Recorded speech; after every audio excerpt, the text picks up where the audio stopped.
Making the Invisible Visible, Black Women 365 Days of the Year. Each day will spotlight a remarkable woman whose story has shaped Black, British or global diasporic history. Women whose achievements are too often overlooked. Through these daily short films, we create a living, breathing archive of leadership, creativity, resistance and legacy. Let's begin.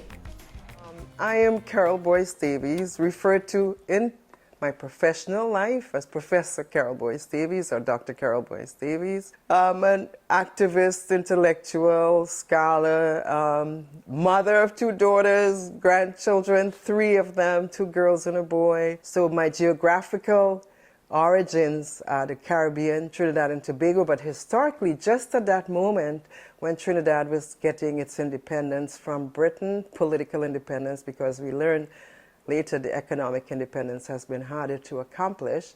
But we had a Prime Minister, Honorable Dr. Eric E. Williams, who was also a scholar, who made us feel that we could accomplish anything in the world we wanted to accomplish. So I am that generation who felt the world open up completely and who moved us away from colonial limitations and fragmentations and made us be the people that we are today.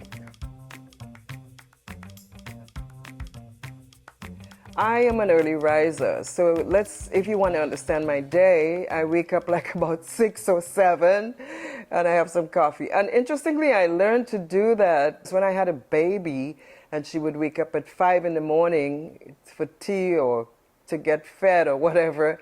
I would just go ahead and stay up and do work. And I found it really made sense to use that early morning hour to really create. Now, interestingly, I learned subsequently from people like Toni Morrison that that's precisely what they saw as a good writerly posture, right? That you can get up and work in the morning. Bell Hooks is really good on that too. And she taught me in conversation that for her, mornings was work and afternoon was play. She would go shopping, she would go walk the street, she would do whatever she wanted to do, and afternoons were hers. But you could give a full morning to your intellectual product, your intellectual work, and so on. Along the way, as you know, I've been able to produce quite a bit of intellectual work, now amassing 17 books, and that is quite a formidable thing to say when people ask you how many books you've written. They say, like, how many have you done so far? 17 books with 1 co-edited collection, Black Feminist Theories, Transnational Perspectives, coming out in September. I have to say, though, that because I started early as a scholar, my entry into the academic world has given me like almost 40 years, probably more, of intellectual work. And that's why when you tell people how many books you have, it sounds formidable, but these accumulated over the years. So I hope that gives you a good sense of who I am, what my work looks like in motion, my day, what it looks like, and then of course the products that we have been able to bring forward to the world. The first would be my mother, because she shaped me so deliberately, and I have to really indicate that I believe she was creating a scholar without knowing what the possibilities would have been in the future, but clearly doing that. So Alice Walker in Search of Our Mother's Gardens has a really nice discussion about that, and she has a poem in which she says, how did those women know what they wanted us to become without knowing what the end would be themselves? And I'm sort of paraphrasing, it's not exactly what she said, but that's what she means. How did they know? How did they step over difficulties to really make sure that their daughters would become who they imagined they themselves would have been in the future as well? It's an interesting thing to think about. The second person, and it's really interesting because it's about the same time. Now, Claudia Jones was born 1915 and died in 1964. My mother was born 1916 and died 2015. But Claudia Jones, the more I learned about her, the more she impressed me. I began with a sort of very rudimentary knowledge about her, and then gradually as I studied her, I realized this woman was major. She was fantastic.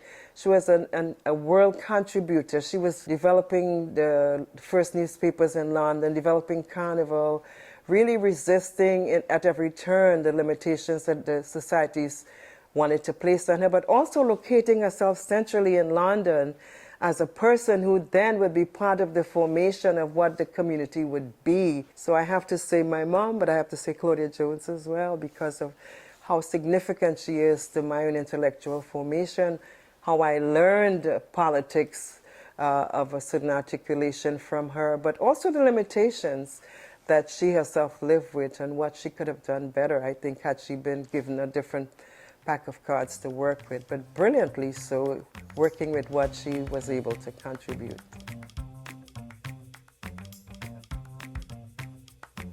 For me, the joy is seeing new generations of students come through and succeed. That's my joy as a teacher, as a scholar, as an activist. The small wins, larger ones, are the ways that we withstand the normal racial gendered assaults that we as Black women experience on a day-to-day basis. Black people in general, men get it too, women get it, but Black women have a particular way in which we have to confront both sexism and racism and find ways to really navigate the world in spite of those sometimes pushing back, sometimes ignoring them, sometimes not being nice, sometimes just moving on to do something else if you are in a situation that confronts you negatively.